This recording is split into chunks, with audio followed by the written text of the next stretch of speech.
আপনাদের কাছে আমার প্রশ্ন, নামাজের কোন ত্রুটিটা নিয়ে আপনারা সবচেয়ে বেশি চিন্তিত? নামাজের মধ্যে আমাদের অনেক ত্রুটি হয়, তাই না? এর মধ্যে সবচাইতে বেশি চিন্তিত কোন ত্রুটিটা নিয়ে?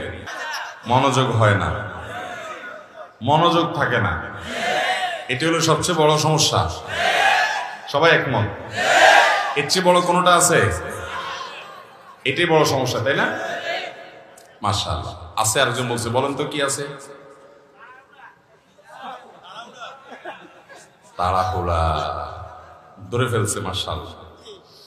দেখেন, এটা ঠিক যে একজন মুসলমানের নামাজ সুন্দর হওয়ার জন্য দুইটা জিনিস লাগবে। কয়টা জিনিস?